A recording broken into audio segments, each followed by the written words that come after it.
Selamat siang semuanya. Kami di sini akan mempresentasikan hasil diskusi kami terkait dietary history. Baiklah, berikut adalah anggota kelompok kami. Yang pertama yaitu Desi Widya Sapitri, kemudian Dea Ayunda, kemudian Grace Josephine Pelupesi, Khoirin Nisa, Lydia Santi Tampu-Bolon, dan yang terakhir Matri Ratu Nafis. Baiklah, untuk mata kuliah ini diampu oleh Ibu Risti Rosmiati, SJZ, MSI. Kemudian untuk materi pertama akan disampaikan oleh Desi. Kepada Desi kami persilakan. Dietary history atau riwayat makan adalah bagian penting dalam epidemiologi. Penelitian epidemiologi dalam bidang dietika menggunakan metode DH karena memiliki variabel telaah yang rumit dan lengkap. Upaya awal untuk memahami korelasi diet dan penyakit adalah fokus pada peran zat gizi spesifik pada makanan. Zat gizi spesifik yang ditemukan pada makanan yang tercatat dalam data riwayat makan hasil investigasi dari metode DH. Materi selanjutnya akan dilanjutkan oleh Dea.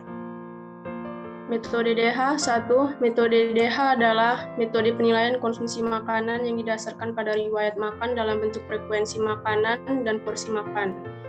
Mendeskripsikan diet subjek, proses persiapan, cara pengolahan, dan makanan pantangan. Prinsip DH mendeskripsikan tentang waktu makan, nama hidangan, porsi acuan, porsi konsumsi, hari konsumsi, catatan diet, pantangan, deskripsi umum, DH, dan interpretasi DH. 2. Metode DH dapat dilakukan selama 1 minggu untuk satu fase pengamatan. Pengamatan berikutnya dapat dilakukan pada bulan berikutnya juga dengan waktu 1 minggu. Jumlah fase pengamatan dalam setahun disesuaikan dengan tujuan DH.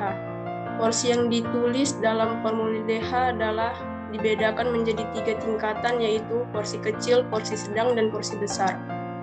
3. Pencantuman nama makanan dan minuman pada metode DH adalah sesuai dengan informasi subjek yang aktual saat wawancara pertama atau wawancara di hari pertama. Selanjutnya, nama makanan dan minuman dikoreksi dan diperbaiki hari ke hari selama hari pada setiap fase pengamatan.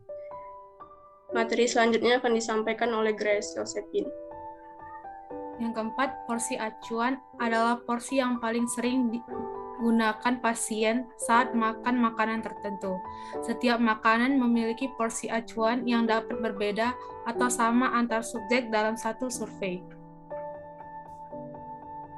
Yang kelima, waktu makan adalah pagi, siang, dan malam. Sebagai waktu makan sesuai dengan pola makan subjek, ditambah waktu makan makanan selingan.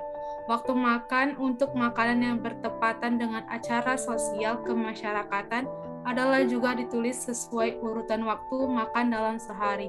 Jika makanan dalam kegiatan sosial dilakukan siang hari, maka dicatat pada makan siang, dengan menambahkan catatan bahwa makanan ini adalah makanan pada acara sosial. Materi selanjutnya akan dibahas oleh Khoirin Nisa. Tahapan pengambilan data. Metode ini terdiri dari 3 komponen. Komponen pertama adalah wawancara, termasuk recall 24 jam, yang mengumpulkan data tentang apa saja yang dimakan responden selama 24 jam terakhir. Komponen kedua adalah tentang frekuensi penggunaan dari sejumlah bahan makanan dengan memberikan daftar atau checklist yang sudah disiapkan untuk mengecek kebenaran dari recall 24 jam tadi. Komponen ketiga adalah pencatatan konsumsi selama 2-3 hari sebagai cek ulang. Materi selanjutnya akan dibahas oleh Grace. Langkah pelaksanaan metode DH. Yang pertama, petugas menanyakan kepada responden tentang pola kebiasaan makanannya. Variasi makanan pada hari-hari khusus seperti hari libur, dalam keadaan sakit dan sebagainya juga dicatat, termasuk jenis makanan, frekuensi penggunaan, ukuran porsi dalam URT, serta cara memasaknya, direbus, digoreng, dipanggang, dan sebagainya. Yang kedua, dilakukan pengecekan terhadap data yang diperoleh dengan cara mengajukan pertanyaan untuk kebenaran data tersebut. Materi selanjutnya akan dibahas oleh Nafis. Kelebihan metode DH. 1. dapat memberikan gambaran konsumsi pada periode yang panjang secara kualitatif dan kuantitatif.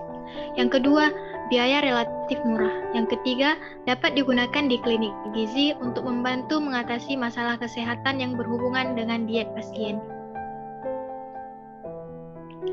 Kekurangan metode DH. Yang pertama ada terlalu membebani pihak pengumpul data dan responden.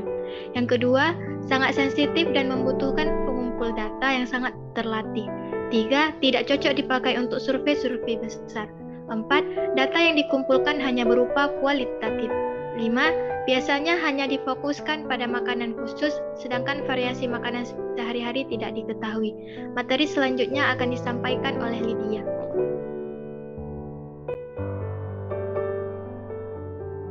Baik, selanjutnya yaitu formulir dietary history yang kami lakukan secara individu dengan nama subjek yaitu Nona S, berumur 19 tahun, jenis kelamin perempuan. Tanggal wawancara yaitu tanggal 5 bulan 6 tahun 2022 dengan wawancara yaitu Nona L pada alamat Medan. Kemudian di sini dapat kita ketahui bahwa Nona S makan atau sarapan pagi pada jam 8 dengan susu, teh manis, roti tawar, dan biskuit. Di mana seperti tertera, dia mengonsumsi porsi yang dikonsumsi dengan ukuran sedang. Selanjutnya yaitu ukuran selingan atau makanan selingan yaitu dengan semangka di ukuran sedang, kemudian apel di ukuran besar, kemudian pisang Ambon di ukuran besar. Kemudian untuk makan siang terdiri dari nasi putih, ayam goreng, ikan kembung, sambal, tempe goreng, tumis kangkung, bayam rebus, di mana dengan ukuran porsi nasinya yaitu besar, kemudian ayam goreng, ikan kembung, sambal, dan tempe goreng itu dengan ukuran sedang. Kemudian tumis kangkung dan bayam rebus itu ukurannya kecil.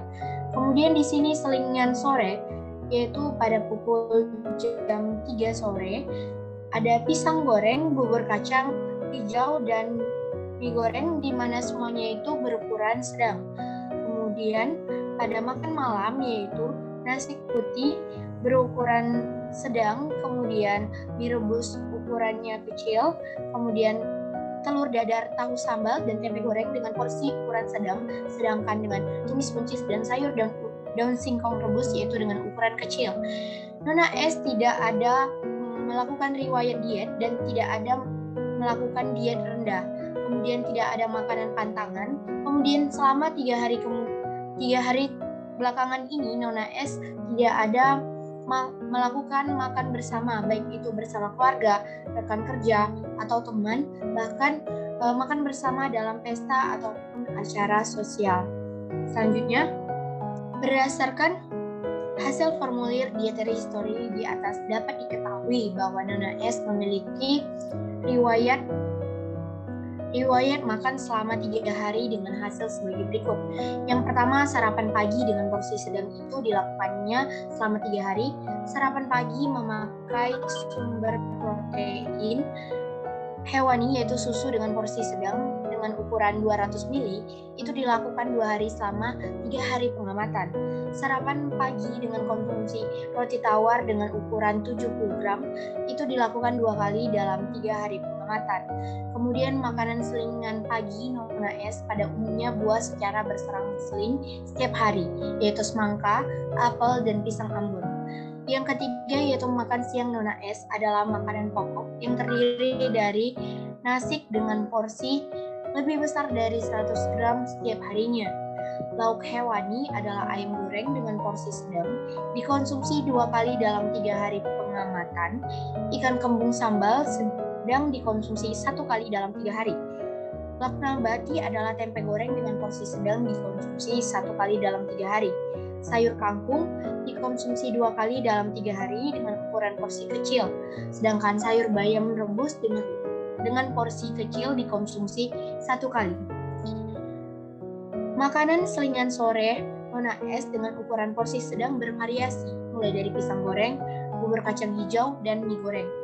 Yang kelima yaitu makan Malam Nona S adalah makanan pokok yang terdiri dari nasi dengan porsi sedang yaitu 100 gram dikonsumsi 2 kali dalam 3 hari. Mie rebus dengan ukuran porsi kecil yaitu kecil dari 200 gram dikonsumsi 1 kali dalam 3 hari. Lauk hewani adalah telur dadar dengan porsi sedang dikonsumsi 2 kali dalam 3 hari. Lauk nabati dengan ukuran porsi sedang adalah tahu sambal dan tempe goreng dikonsumsi masing-masing 1 kali dalam 3 hari. Tumis buncis dan daun singkong rebus dengan ukuran porsi kecil yaitu kecil dari 100 gram dikonsumsi masing-masing 1 kali. Selama 3 hari terakhir, Nona S tidak melakukan diet dan tidak ada makanan pantangan. Dan selama 3 hari terakhir ini, Nona S tidak melakukan makan bersama keluarga, teman, ataupun pesta adat dan acara sosial. Selanjutnya yaitu catatan riwayat makan Nona S. Keteraturan waktu makan Nona S adalah sangat baik karena makan secara teratur, yaitu pagi, selingan pagi, makan siang, selingan siang, dan makan malam. Kelengkapan komponen bahwa Nona S memiliki komponen makanan yang lengkap terdiri dari makanan pokok, lauk hewani, lauk nabati, sayuran, dan buah-buahan. Baik, selanjutnya kita akan melihat bukti dokumentasi antara responden dan penanya. Ini adalah proses wawancara hari pertama. Berikut ini adalah proses wawancara hari kedua, dan yang terakhir proses wawancara hari ketiga. Baiklah, sekian dari presentasi dari kelompok kami mengenai dietary history. Apabila ada kesalahan kata, kami mohon maaf dan kami ucapkan terima kasih.